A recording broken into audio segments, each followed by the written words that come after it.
Deus. Quero cumprimentar meus queridos irmãos nessa noite abençoada com a paz do Senhor. Quero te convidar a abrir comigo sua Bíblia. Evangelho de Jesus escrito por Mateus. Eu preguei uma mensagem. A primeira tentação de Jesus, o batismo. E eu falei com os irmãos que eu pregaria 3 mensagens, porque são 3 tentações. E hoje eu vou pregar a segunda mensagem. Se você não ouviu a primeira, aqui nós temos um canal, e está lá, no mês passado, a mensagem que eu preguei, a primeira tentação. E hoje nós vamos pregar sobre a segunda tentação, o Evangelho de Jesus escrito por Mateus, capítulo 4. São 3 versículos apenas, versículos 5, 6 e 7. Capítulo 4 do Evangelho de Jesus escrito por Mateus, versículos 5, 6 e 7.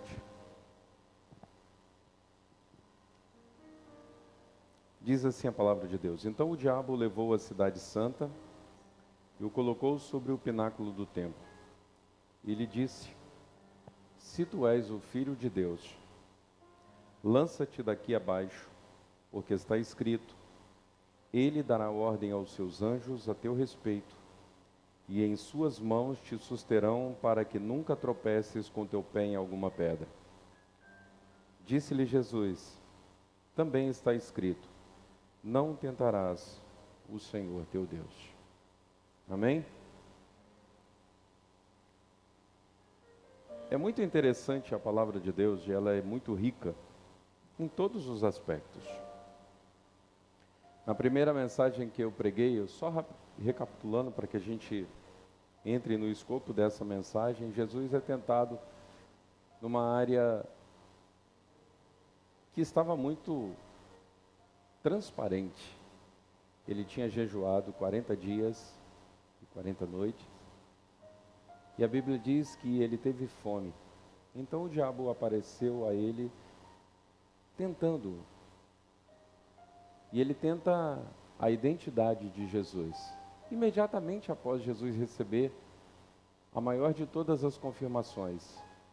É muito bom quando a igreja reconhece o ministério que nós temos. Eu particularmente fico muito tocado quando as crianças fazem isso. A Bíblia diz que é da boca do pequenino é que sai o perfeito louvor. Então é muito gostoso para quem exerce um ministério na igreja, um ministério pastoral ou uma liderança de ministério, quando nós somos abordados por crianças na igreja. Não que não é bom que você também nos aborde, nos abrace, nos dê carinho. Não, mas é um símbolo de afeto tão transparente, tão claro, né, tão puro. E maior do que uma declaração de uma criança é a declaração do próprio Deus. E a Bíblia diz que quando Jesus ele sai das águas, ouve-se do céu uma voz que diz: Aí está o meu filho amado, em quem eu tenho muito prazer. Deus não está apenas declarando que Jesus é seu filho, Ele está declarando que o seu filho lhe dá muito prazer. E já haviam se passado 30 anos aproximadamente, desde que Jesus nascera numa manjedoura, e todo esse percurso Jesus sempre deu muito prazer ao Pai, fazendo exatamente aquilo que agradava ao Pai. Na primeira mensagem eu perguntei à igreja qual era a receptividade ou como nós entendíamos a frase Jesus é Deus, Jesus é Rei, Jesus é Senhor, e todos nós respondemos positivamente que nós entendíamos, não resta nenhuma dúvida sobre isso. Mas Jesus é o nosso paradigma, Ele é o modelo perfeito, Ele é a peça única. Lá no Éden, Deus faz um homem perfeito, Ele dá autonomia e ele peca. E o último Adão, um homem perfeito, segue todo o caminho de perfeição e agrada ao Pai em todos os sentidos. Essa semana, A gente às vezes está ouvindo uma mensagem e aí, por conta disso, o algoritmo acaba trazendo algumas informações e surgem aqueles rios. Eu tive o desprazer de assistir um rios, mas é interessante para nós pastores, porque se nós estamos vendo isso, imagine os nossos jovens, os nossos adolescentes, uma pessoa que eu não conheço, mas parece-me que ela é famosa nas mídias, e o título era assim: ex-pastor diz provar na Bíblia que Jesus era pecador. E aí ele, conversando com as pessoas, ele diz, porque ele foi até João para ser batizado, e João só batizava quem confessasse pecados. De forma que, se ele não confessou pecado, o batismo de João era uma farsa. Se ele confessou pecado, logo ele era pecador. E aí, quem entrevistava ficou, uau! E eu pensei comigo, ora, se ele está usando a Bíblia dessa forma, ele esqueceu de usar o resto da Bíblia. Mas nós não temos um sumo sacerdote que não possa se compadecer das nossas imperfeições, mas temos um que, como nós, em tudo foi tentado, mas sem pecado. E quando eu estava pensando nisso, o Espírito Santo me fez entender por que eu tinha assistido aquele rios. E eu estava indo tomar banho, e o Espírito Santo me fez lembrar dessa frase. Ele é o nosso paradigma. De forma que ele nos representou em tudo, Damares.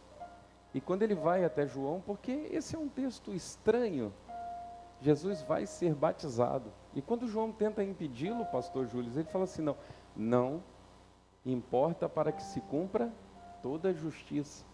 Que justiça é essa? Se ele não tem pecado, logo o batismo do arrependimento não serve para ele. E aí o Espírito Santo me fez entender, eu confesso, se você já tinha percebido isso, que bênção. Mas o Espírito Santo me ensinou uma verdade nesses dois assuntos. Porque num primeiro momento, quando Jesus, ele vai até João, ele vai representando a nossa humanidade, toda ela. E ele vai seguir todo o processo. Pastor, ele está inaugurando o seu ministério. E o ministério de Jesus representa toda a humanidade o tempo todo. Até se concluir na cruz. Quando ele, nos seus últimos suspiros, no seu último fôlego, ele declara, tetelestai, está feito, está consumado. De sorte que ele foi tentado em tudo. E ele nos representou em tudo. E ele desceu à morte, representando a morte que nós deveríamos receber, para que só então, a partir da sua ressurreição, nós pudéssemos receber a justificação que jamais alcançaríamos por meio de quaisquer sacrifícios, pelos mais plenos, pelos mais belos, pelos mais profundos. Sempre que nós os apresentássemos, eles seriam insuficientes. Nós apenas estaríamos levando uma mixaria para tentar reparar a nossa grande dívida. Mas quando nós nos escondemos atrás do sacrifício de Jesus, o sacrifício de Jesus que é perfeito, suficiente e único, tem a capacidade e o poder de quitar a nossa dívida. E sabendo que Deus tinha um projeto para restaurar a humanidade, Satanás vai usar de todas as armas que estão à sua disposição para tentar impedi-lo. Nós conhecemos a história porque é uma história já passada, mas Satanás viveu essa história. E ele não é onisciente, ele não é onipotente e ele não é onipresente.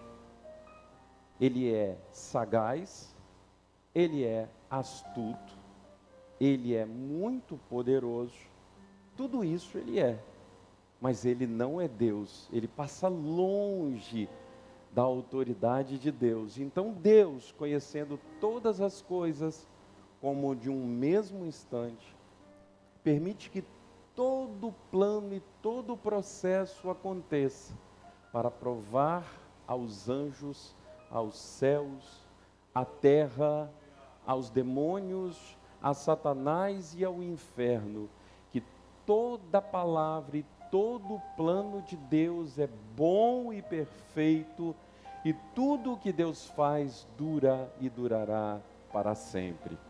Amém?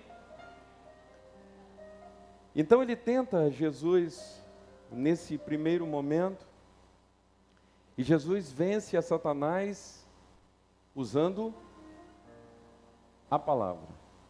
Mande que essas pedras se transformem em pães. Afinal de contas, se você é realmente o filho amado, por que passar fome? Por que continuar faminto?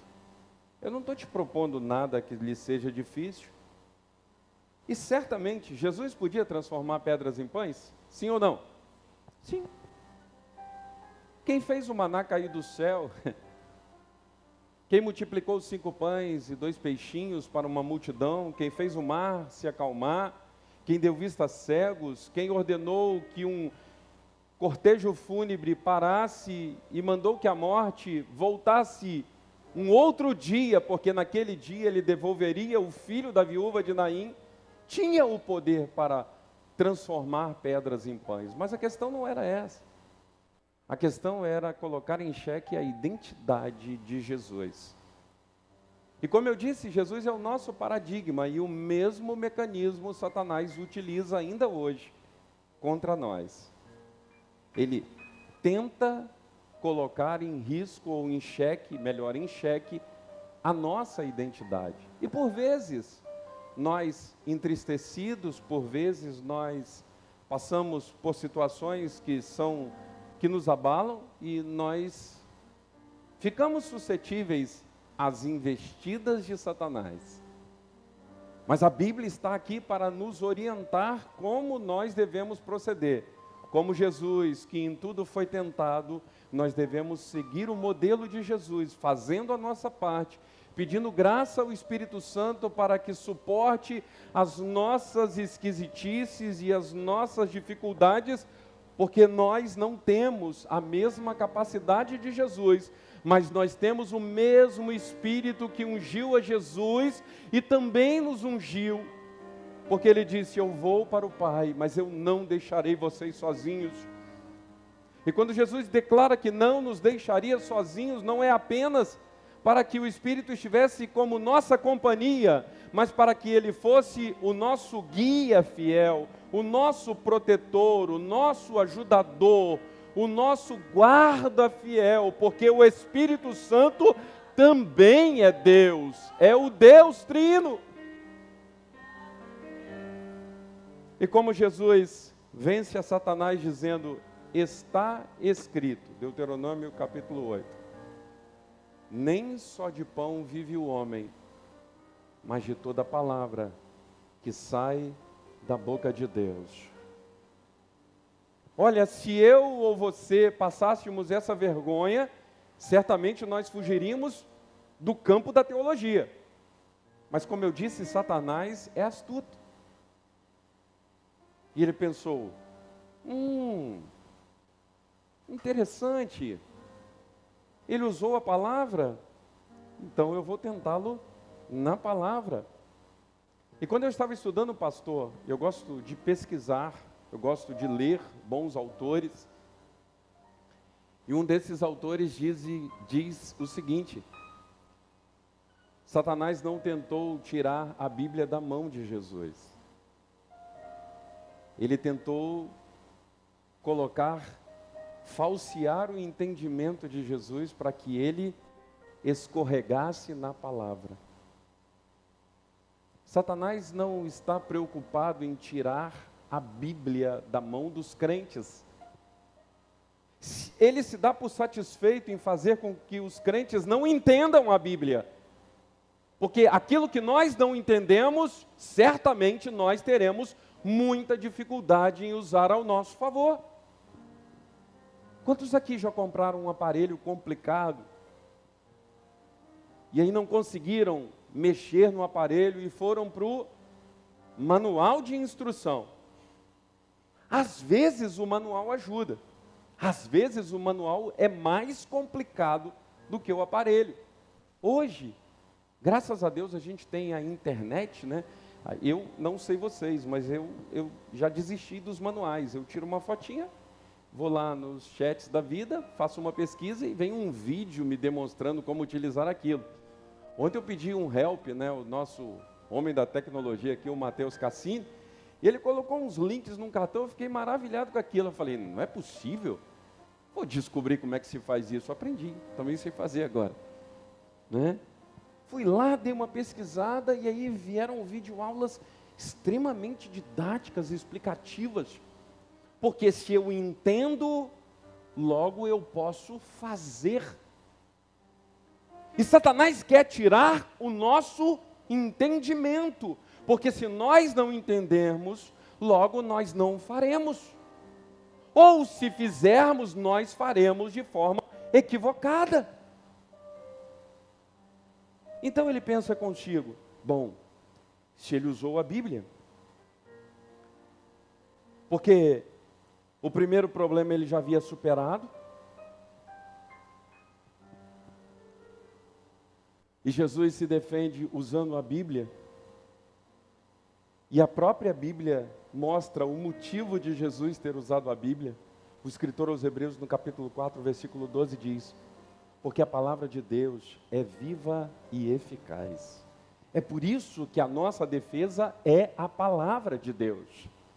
Porque a palavra de Deus é viva e eficaz. E essa palavra é mais penetrante do que uma espada de 2 fios, de 2 gumes, de 2 cortes. Uma faca de um corte, ela entra cortando de um lado e fazendo estrago do outro. Uma faca de 2 cortes, ela corta dos 2 lados, logo ela faz o serviço mais bem feito e mais rápido, mais limpo. A palavra de Deus é assim, ela é viva e eficaz e mais poderosa, mais penetrante do que uma espada de 2 gumes, porque ela penetra na divisão da alma e do espírito, das juntas e das medulas, e ela é apta para discernir as intenções do pensamento e do coração humanos. Só a palavra tem essa capacidade. O pregador que prega a palavra não tem o discernimento e não entende a profundidade de como a palavra atinge o seu coração. Tamanho é o poder da palavra. Eu posso dizer a palavra poderosa, mas a palavra poderosa não é minha, eu sou apenas um oráculo dessa poderosa palavra. Ela é a palavra de Deus. Eu confesso que eu tive alguns problemas no dia de hoje, que abateram muito o meu coração. E eu por algumas vezes pensei, vou ligar para o pastor e vou pedir, pastor, coloca alguém no meu lugar, eu não posso pregar. Eu não tenho condições emocionais de pregar hoje.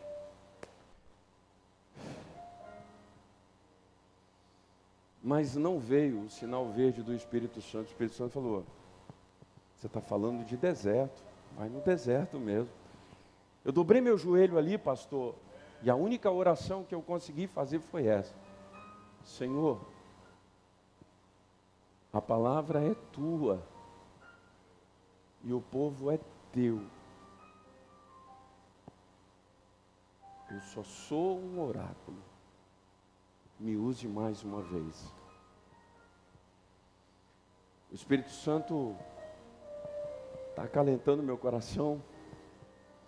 Eu sinto a alegria que estava faltando no meu coração, porque eu não posso pregar para você sem viver o que eu estou pregando. A alegria que estava faltando no meu coração, quem me conhece sabe, o brilho que eu chego, quando eu chego na igreja. E hoje, sempre a minha ajudadora, né, minha esposa está aqui, hoje ela tinha um compromisso, não estava aqui, eu falei, hoje é prova mesmo, né? Mas o Espírito Santo me deixou ir para o deserto, sozinho. Às vezes o deserto é cercado de gente. Ninguém está vendo, ninguém vê você, ninguém vê seus problemas. Olha para você sorrindo e pensa que você está bem, mas você está lá no fundo do poço. Mas isso não é motivo para largarmos a nossa cruz. Só no final da jornada é que nós vamos entender o porquê, mas a palavra de Deus continua sendo viva e eficaz e poderosa e penetrante e gloriosa e edificadora. A palavra de Deus é isso tudo e muito mais.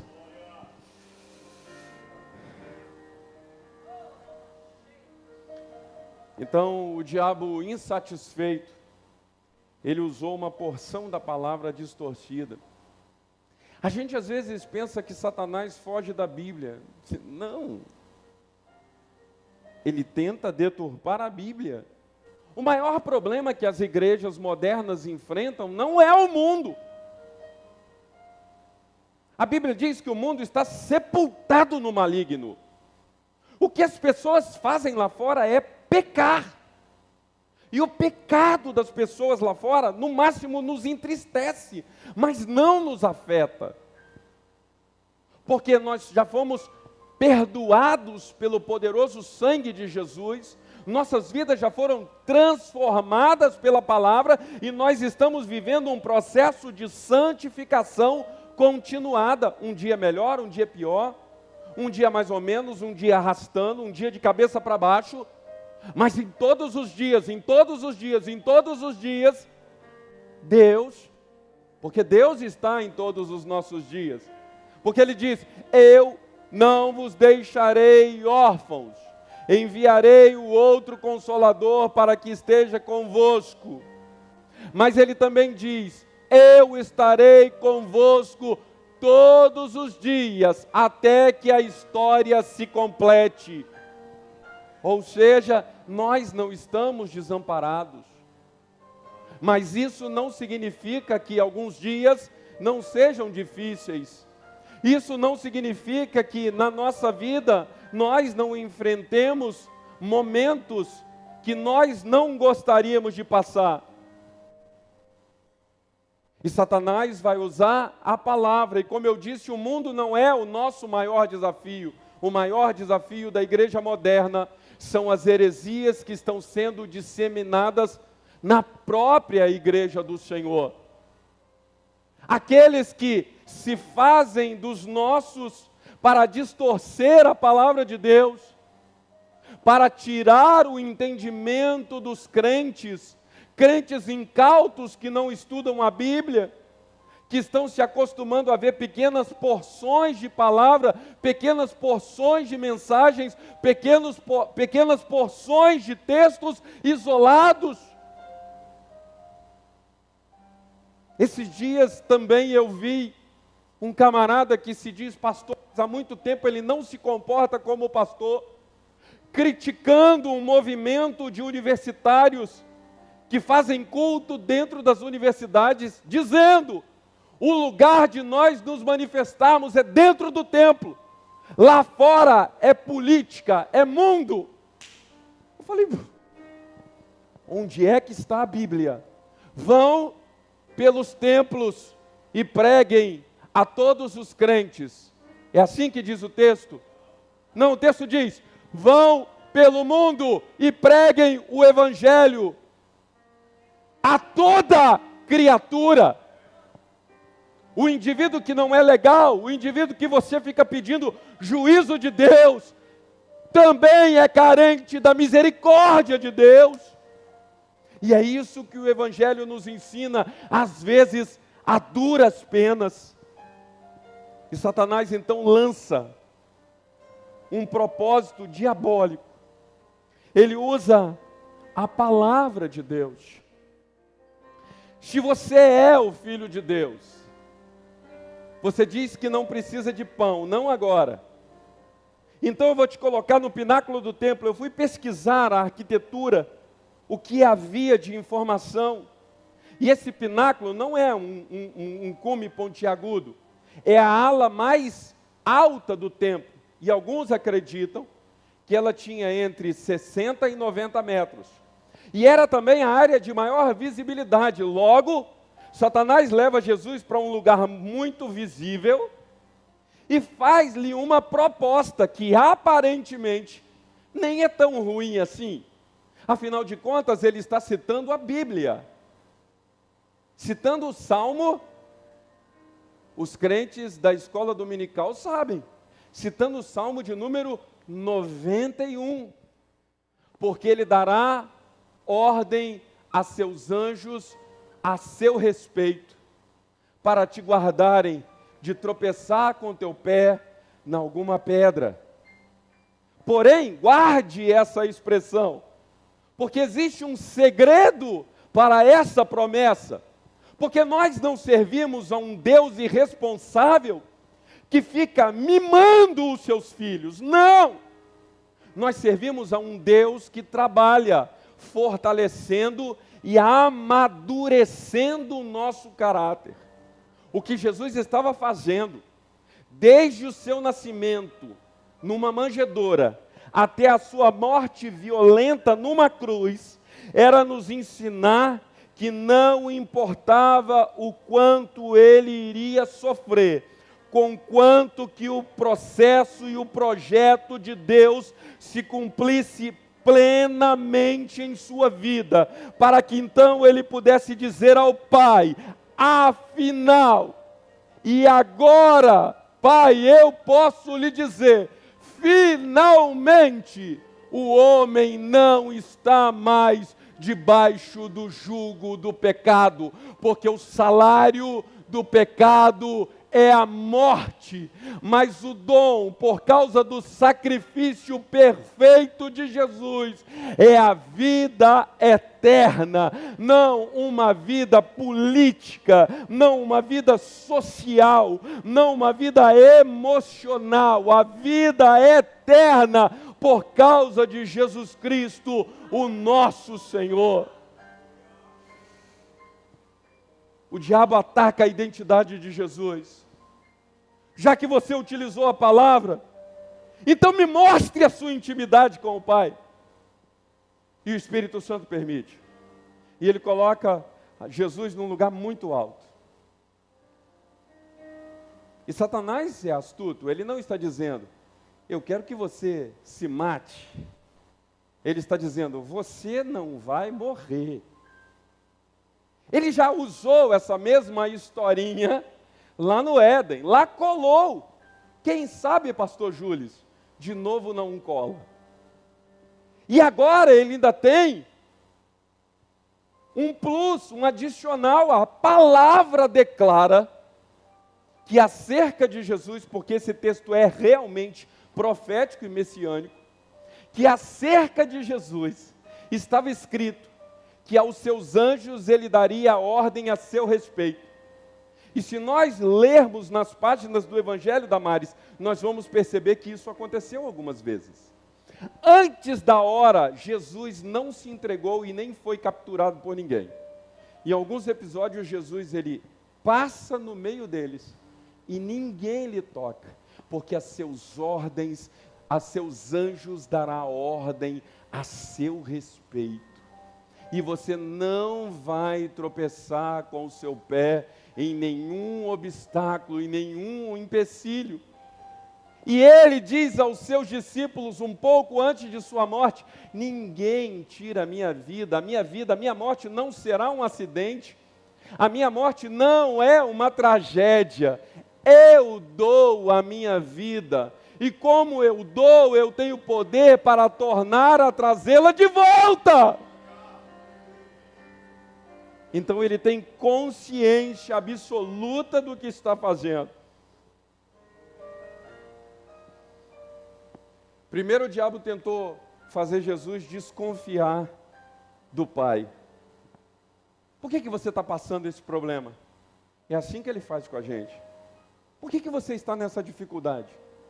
Por que a porta não abre para você? Até fulano de tal que é... Aí começa a fazer as comparações. E aí a cabeça da gente entra em parafuso. E se a gente não estiver atento à palavra, a gente é enredado. Por que você está com fome se ele declarou que te ama? Vai, rapaz, resolve esse problema. Nem só de pão vive o homem, mas de toda a palavra que sai da boca de Deus. Ah, é? Então vem cá comigo e coloca ele num lugar bem alto. Se sou eu, já ia ficar perturbado só em estar lá, né? Porque eu não gosto de altura. Meu problema não é olhar para baixo. Meu problema é olhar para cima. Não consigo explicar isso para ninguém. Eu posso olhar de uma montanha para baixo, mas se eu subir nessa caixa e olhar para cima, eu fico tonto. E quando eu sinto que eu estou num lugar muito alto, se eu olhar assim, mais ou menos as nuvens, eu já perco a firmeza na perna. Então eu fiquei imaginando Jesus lá no pináculo do templo. Se sou eu, já ia ficar assim, né? E aí ele faz a proposta.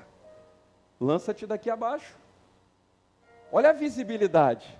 Olha o show. Quando você se lançar, eu vou chamar a atenção de todo mundo.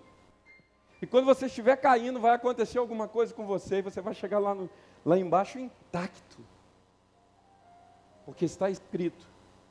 Sabe, pastor, quando eu estava estudando essa palavra, o Espírito Santo me ministrou algo tão interessante. Nós lemos assim no versículo 6. Você está com a sua Bíblia aberta aí? Se tu és o Filho de Deus, lança-te daqui abaixo, porque está escrito. Ele dará ordem aos seus anjos a teu respeito, e em suas mãos te sustentarão, para que não tropeces com teu pé em alguma pedra. Então Jesus lhe respondeu, também está escrito, não tentarás o Senhor teu Deus. Ele não discute, Damares. Quando eu estava estudando o texto, o Espírito Santo falou, olha, um grande problema, um grave equívoco do momento, são os inúmeros debates e embates teológicos. Nós estamos num tempo de muita mídia, de muitos workshops, de muitos podcasts. Está comum pessoas que pensam diferente serem convidadas. E no mais das vezes, pastor Júlio, a vaidade aflora. E a pessoa quer demonstrar que a sua ideia, ou a sua ideologia, ou a sua teologia é melhor que a do outro.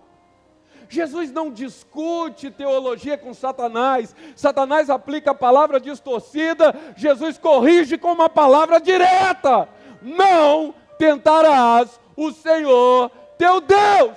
Ponto. Ah, mas não tem mais nem meio mais. Agora, abra sua Bíblia comigo aí, Salmo de número 91.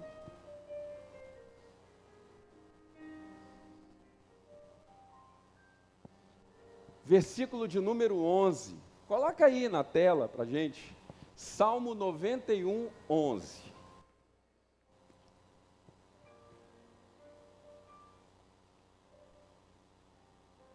É assim que Satanás faz.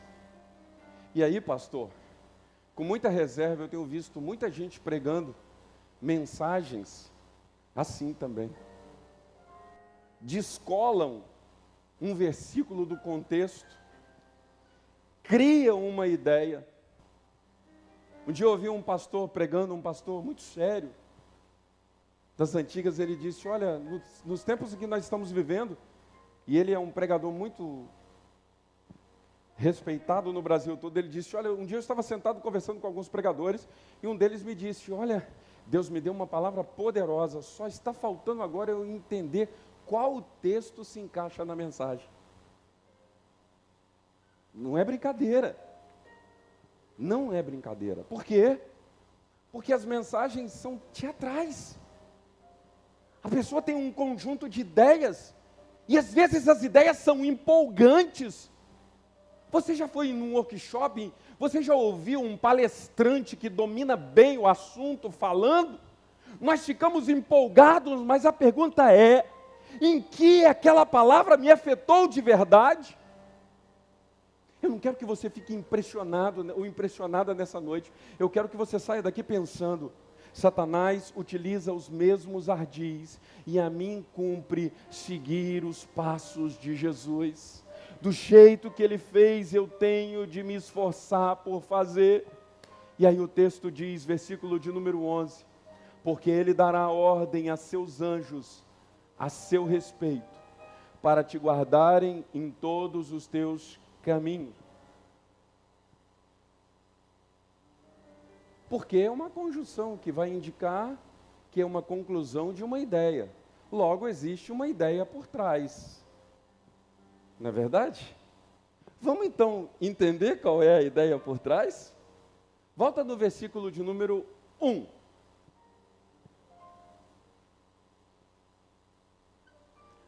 Aquele que habita. Vamos trocar essa palavrinha por mora. Aquele que mora escondido no Altíssimo, descansa à sombra do Onipotente. Versículo de número 8.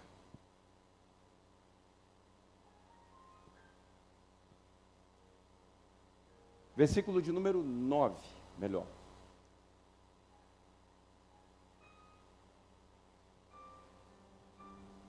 Porque tu, ó Senhor, é o meu refúgio, o Altíssimo é a tua habitação.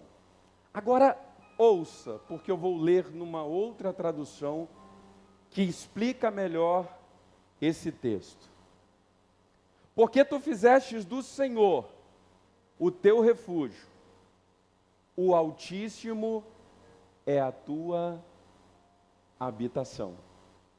Porque fizestes do Senhor o teu refúgio, o Altíssimo é a tua morada. Logo, para que o Altíssimo seja morada, eu tenho de fazer do Senhor o meu refúgio. E quando é que nós nos refugiamos? Quando nós somos ameaçados. Logo, quando o diabo nos ameaça de alguma forma, nós nos refugiamos no Senhor. E o Altíssimo se torna o nosso lugar de morada. E aí, então, ele conclui dizendo: aí então, nenhum mal te sucederá, nem praga alguma chegará perto da tua habitação. Como eu disse, pastor, esse é um texto profético messiânico, que se cumpre integralmente em Jesus. Mas, pastor Júlio, Jesus é o nosso paradigma. Logo, se aconteceu nele, por tabela deve se cumprir em nós. Então, quando nós nos refugiamos no Senhor, quando nós nos escondemos no Senhor, nós passamos a habitar em Deus. E aí, o mal não nos sucede. Suceder é vir depois. Por isso, nós até fazemos no inventário um processo de sucessão. O mal não suceder aqui, não vai acontecer nada de ruim com você. Não é isso que a Bíblia está dizendo. A Bíblia está dizendo o seguinte: o mal não vai ocupar o lugar que é seu. Não vai ocupar o lugar que é seu. Pela lógica, quem deve me suceder são meus 2 filhos. Logo, o dia que eu passar, o dia que eu partir, e minha esposa, pela lógica, nós somos mais velhos que nossos filhos, e bem mais velhos. Logo, eles serão nossos sucessores. Quando nós partimos, os nossos filhos ou os nossos sucessores ocupam o nosso lugar. Logo, a promessa não é que você não será atingido por problemas, por dificuldades, por intempéries da vida, porque o próprio Jesus disse que no mundo nós teríamos aflições. O que a Bíblia está prometendo é que o mal não vai ocupar o lugar que Deus preparou para você e para mim. Nenhum mal irá ficar no seu lugar. O mal não vai morar dentro da sua casa, o mal não vai morar nos seus negócios, o mal não vai morar no seu pensamento, o mal não vai morar na sua família, o mal não te sucederá e a praga não alcançará a sua casa.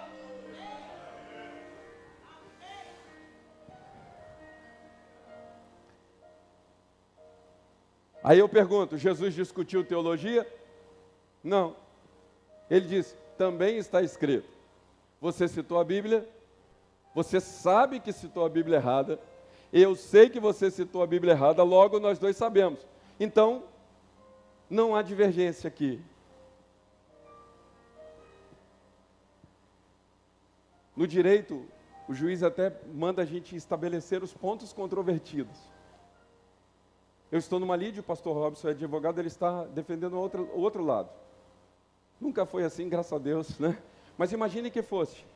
Ele está dizendo uma coisa, eu estou dizendo outra pelos nossos clientes. Chega um momento que o juiz estabelece, vamos estabelecer os pontos que são de controvérsia. Porque no que vocês concordam, acabou. Observe que o que Satanás fala e o que Jesus fala não estão entrando em divergência. Ele disse, olha, está escrito que ele dará ordem aos seus anjos. Jesus falou, eu sei, você está dizendo num outro contexto, mas eu não vou discutir com você porque você é enganador. E tem gente perdendo tempo discutindo com Satanás ou com os seus mensageiros. E aí fica aborrecido, fica aborrecida. Tem gente que se inflama, quer estudar para vencer o argumento da outra pessoa. Pregue o Evangelho, simples assim.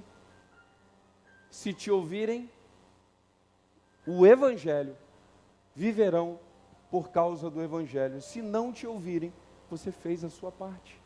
Pregue a palavra. Satanás então tenta a Jesus, dizendo, mostre a sua intimidade. Você lança daqui, rapaz. Dá um show.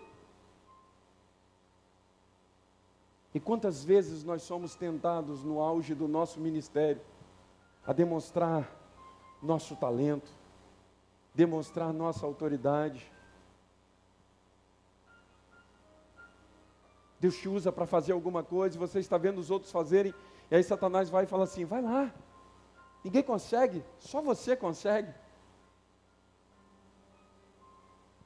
E aí, sem o discernimento espiritual suficiente, a gente pensa assim, é mesmo, se eu não fizer, ninguém faz. Deixa eu te falar, o único insubstituível na obra de Deus é Deus. O único insubstituível na obra de Deus é Deus. Eu confesso que eu senti vontade de não pregar hoje. E se eu não viesse, eu não teria pregado.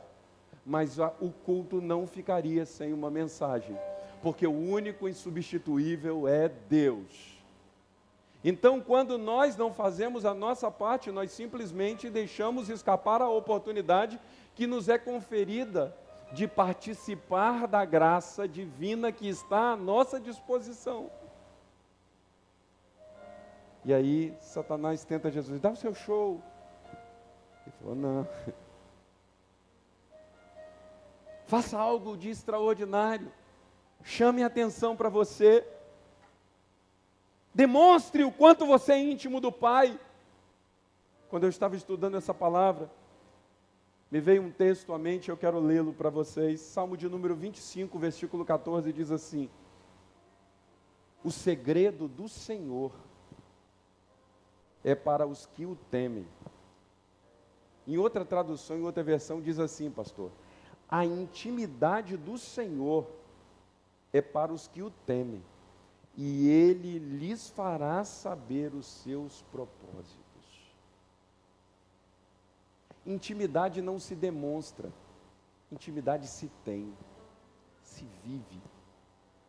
Até a raiz da palavra é íntimo, é particular, é próprio, é pessoal, é seu. O quanto de crente você é? Oh, meu papai sabe. Quais são as suas lutas? Quais poderes já estão à sua disposição e você os tem utilizado? Meu papai sabe. Tenha intimidade com Ele, só com Ele, porque no final das contas o que interessa é manter a obediência e a fidelidade ao Senhor. Satanás fez uma proposta: faça algo extraordinário. Jesus disse: não, farei ordinário. A todo homem está ordenado morrer uma só vez. Eu vou morrer, como todo homem tem que morrer. mas nenhum homem pode retornar a viver e continuar vivo para sempre. E isso eu farei por todos os homens. E aí ele promete aos seus discípulos: eu virei outra vez e vos levarei para mim mesmo, para que onde eu estiver, vocês também possam estar. Jesus faz algo ordinário, ordinário e ordinário, e ele vai fazendo as coisas dentro da ordem, dentro do plano, dentro do projeto. De vez em quando acontece um milagre assombroso, algo extraordinário. Aí ele vai e ele comunica aos seus discípulos essa mesma habilidade, esse mesmo poder. Eles vão e eles curam enfermos, eles expulsam demônios e voltam embriagados daquilo que tinha acontecido. Senhor, Senhor, nunca nos aconteceu tamanha proeza, nunca nós experimentamos tamanho poder, em seu nome até os demônios se nos submetem. Ele diz: eu vi a Satanás cair do céu como um relâmpago. Acabou a conversa aqui. Não fiquem alegres por isso, porque se vocês se alegrarem pelo poder, vocês serão presas fáceis do diabo. Eu quero que vocês se alegrem, porque o nome de vocês está escrito no livro da vida. Depois de algum tempo e de alguma maturidade, aqueles homens passam a perceber que viver para Jesus e viver para a eternidade em Jesus é muito melhor do que o poder esporádico que nós experimentamos de vez em quando nós estamos na investidura do nosso ministério aqui na terra. E quando choram por Paulo, tentando persuadi-lo a não ir para Jerusalém, porque lá ele poderia ser preso, ele diz: porque vocês magoam o meu coração com essa tristeza desnecessária. Eu quero que vocês saibam que eu não estou pronto apenas para sofrer ou ser preso por causa do Evangelho. Eu estou pronto a morrer por causa do Evangelho, porque em nada tenho a minha vida por preciosa, contanto que cumpra com alegria a carreira e o ministério que recebi do Senhor, para dar testemunho do Evangelho, da graça de Deus. É isso que é o verdadeiro Evangelho.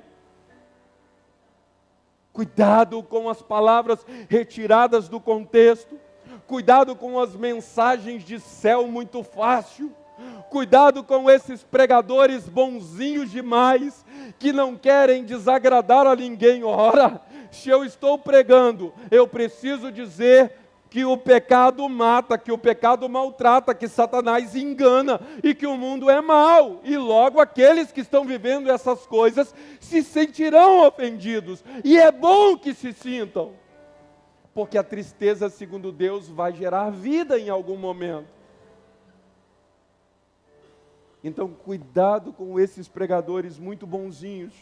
Cuidado com esses pregadores que ficam te incitando a ser um crente superstar, alguém que está sempre acima da média. Não, irmão. Viva os seus dias. Um dia acima da média, um dia na média, um dia um pouquinho abaixo da média. Aí você fala: Espírito Santo, me dá uma arredondada na minha nota aí para eu passar. Você passa na raspa, mas você passa, porque o Espírito Santo está com você e comigo, nos ensinando que nesses momentos de dificuldade, Ele jamais nos abandonou. Gostaria de pedir que você ficasse de pé. Cuidado, preste atenção no que eu vou falar. Há um grande perigo à espreita dos homens. Que perigo é esse, pastor? Usar a Bíblia para defender seus desejos, não para obedecer à vontade de Deus. Tem muita gente usando a Bíblia para defender seus interesses. O pregador, o teólogo, o professor acha texto para tudo. A Bíblia, ela é o nosso manual para ir para o céu. Se você quer ir para o céu, Leia a Bíblia. Pastor, mas eu sou novo na igreja, eu não entendo a Bíblia do jeito que eu deveria entender. Então venha aos cultos. Venha à escola bíblica dominical, porque na escola bíblica os textos são mais destrinchados. Mas eu queria aprender mais. Se matricula na nossa escola teológica. A gente ensina um pouco mais aprofundado. E pastor, mas e depois disso? Continua com a gente. Cola no pastor Wesley, cola no pastor Robson, cola no pastor Glaucio. Vem em mim, a gente vai tentar trazer mais e mais. Mas quem vai completar mesmo essa obra no nosso coração é aquele que alegrou meu coração dessa noite, o bendito Espírito Santo. Que Deus abençoe a sua vida poderosamente. Cuidado, tem dia que a gente não quer passar pelo deserto, mas o deserto é necessário. Que Deus te abençoe, em nome de Jesus. Glória a Deus. Aplauda o Senhor, irmãos.